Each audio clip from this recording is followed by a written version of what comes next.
La parole est à Monsieur Mickaël Boulou pour une durée de 10 minutes.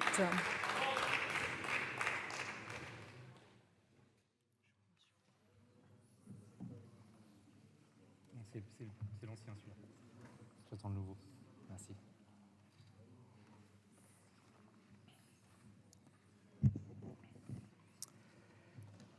Madame la Présidente, Madame la Première ministre, Mesdames et Messieurs les ministres, mes chers collègues, une nouvelle fois, sous cette 16e législature, notre Assemblée doit se réunir pour se prononcer sur une motion de censure contre le gouvernement, après que celui-ci a déclenché la procédure prévue par l'article 49, alinéa 3 de la Constitution et engagé sa responsabilité sur le budget. Madame la Première ministre, vous nous le répétez, la procédure est constitutionnelle. Certes, est-elle pour autant légitime? Avec ce 13e 49.3, la question se pose un peu plus. D'autant qu'on nous annonce un 14e, mardi, mercredi. D'ailleurs, faisons ici quelques additions. 10 49.3 en 2022. En 2023, un 49.3 sur l'injuste réforme des retraites. Deux sur la loi de programmation de finances publiques, une déjà, une à venir. 5 sur le budget de l'État, 5 sur le budget de la sécurité sociale, 5 sur le budget de fin d'année. Cela fera 18. En 2024, 15 de plus sur les 3 budgets, idem 2025, 2026. Au total, 73 49.3 sur le quinquennat. Et c'est une borne basse, si j'ose dire. Qui sait ce qu'il adviendra sur le projet de loi immigration ou sur d'autres textes? Il nous reste encore un peu plus de 3 ans à siéger et à subir potentiellement 70 à 80 49.3. C'est presque autant que les 88 49.3 déclenchés entre 1958 et votre arrivée au pouvoir en 2017. C'est aussi en totale contradiction avec une méthode de gouvernement, je vous cite Madame la Première ministre, construite dans un esprit de dialogue. Nous assistons à une pratique autocratique d'un gouvernement à la dérive, qui préfère la brutalité au dialogue et l'asservissement des institutions au respect de leurs prérogatives. C'est à se demander à quoi sert encore le Parlement. Quelle démocratie saine passerait 5 ans sans que son Parlement ne s'exprime sur l'utilisation des impôts prélevés sur son peuple? Collègues macronistes, réveillez-vous. Ce ne sont pas seulement 3, c'est vous aussi et vos amendements votés et oubliés. C'est toute notre démocratie parlementaire qui est bafouée. Le Parlement est une nouvelle fois piétiné, mais il y a ici cependant un fait nouveau. C'est en effet la première fois qu'un gouvernement, sous la Ve République, déclenche un 49.3 avant même que le débat ne soit ouvert sur le projet de loi. Il est aussi intéressant de relever que, mardi soir, dès après l'annonce du 49.3, le gouvernement a commencé à quitter cet hémicycle, en roue libre si j'ose dire, sans même attendre que la séance soit levée. Il aura fallu qu'il soit rappelé à l'ordre par la présidente de l'Assemblée nationale, que je remercie, pour daigner rester quelques secondes de plus. Quel message pour la représentation nationale. Au moins, ce 49.3 est pleinement assumé.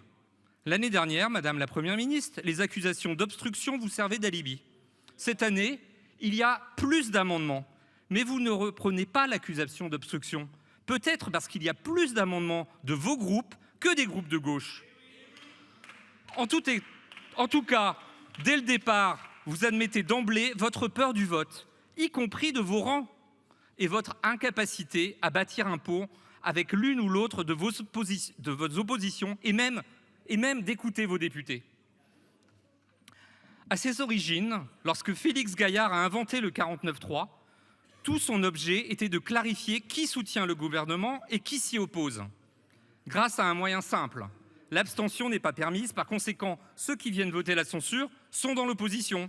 Ceux qui ne viennent pas la voter soutiennent le gouvernement. Je me tourne vers les bancs LR, vers Madame Louwagie, un peu seule. Quand je les regarde et je vois que vous n'êtes pas beaucoup, que vous n'allez pas voter ce soir. Et on connaît l'adage, qui ne dit mot consent. Madame la Première ministre, en vérité, dans les faits, vous l'avez votre majorité, elle est avec la droite. Comment s'en étonner quand on regarde ce que contient votre budget?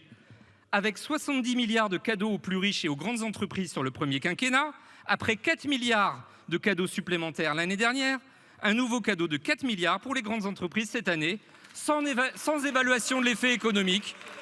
Au feeling, comme ça, on verra bien. Une taxation ridicule, presque symbolique des superprofits. Un dispositif bien calibré aurait pu rapporter 15 à 40 milliards, selon l'Institut des études des politiques publiques.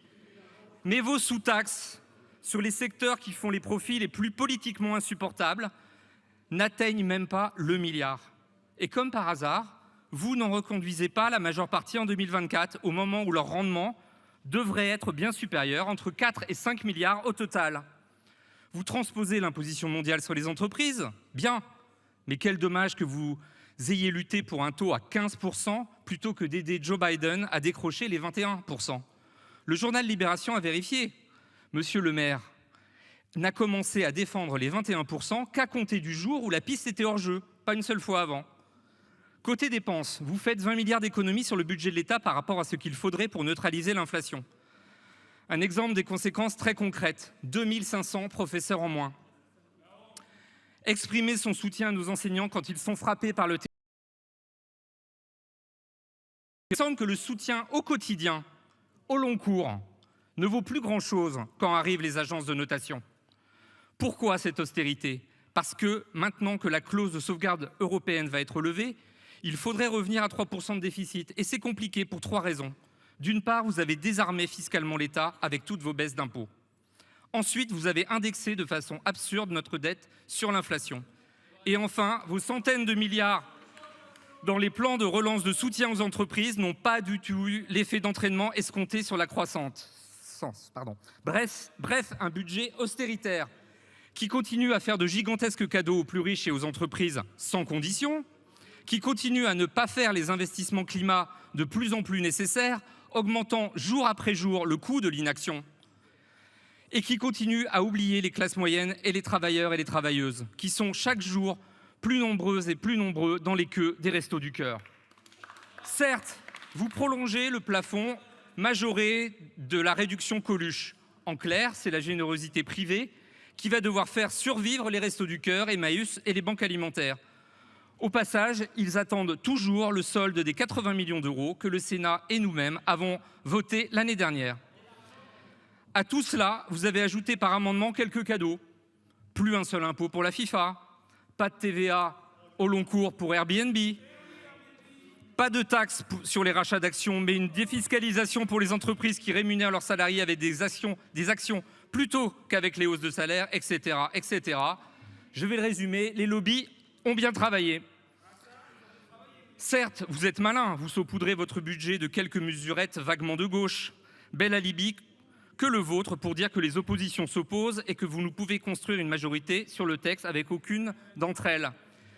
Mais il aurait fallu commencer par garder dans le texte les amendements de la gauche votés en commission des finances. La taxe exceptionnelle sur les superdividendes des grandes entreprises, la majoration du prélèvement forfaitaire unique sur le revenu du capital, le rétablissement de l'exit tax, une taxe des transactions financières affectée en partie à l'aide au développement, une vraie taxe contre les rachats d'actions, les aides à l'hébergement de nos seniors avec le crédit d'impôt EHPAD, la rénovation globale des logements. Ajoutez-y la hausse des salaires, la baisse des taxes et des prix sur les biens essentiels et peut-être qu'on pourra commencer à discuter.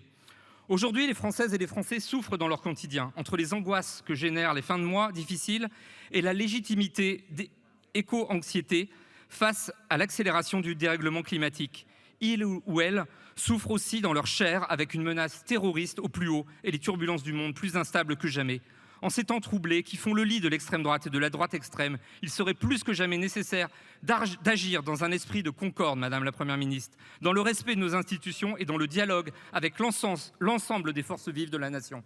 Certes, Madame la Première ministre, vous avez appelé à cet esprit de concorde, mais vous l'avez fait entre 2,49.3, annulant immédiatement cette annonce. Or, les Françaises et les Français voient votre cynisme dans la gestion des affaires. Ils voient la brutalité de votre manière de gouverner. Ils voient nos institutions se déliter et perdre de leur sens. Ils voient aussi, parfois, cela vous fait sourire, ils vous voient avec un maillot 49.3 sur le dos. en défendant becs et ongles l'ordre économique et social établi que vous représentez, en attisant comme vous le faites la défiance de nos compatriotes, vous nous menez au crash démocratique. Si vous persistez sur cette ligne, devant l'histoire avec un grand H, il ne restera qu'une chose. Après vos déjà 6 années passées aux commandes, l'extrême droite progresse et se banalise, et vous en portez une lourde responsabilité.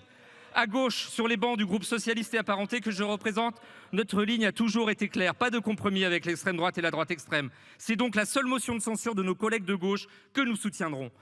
Enfin, quelle que soit l'issue de ce vote, nous espérons au groupe socialiste et apparenté un réveil et le retour à une démocratie sociale et solidaire, résolument tournée vers la transition écologique. Peut-être que cette motion de censure de nos collègues de gauche pourra être le signal d'alarme salutaire qui réveillera les esprits égarés. Merci. Merci beaucoup. Merci beaucoup. La parole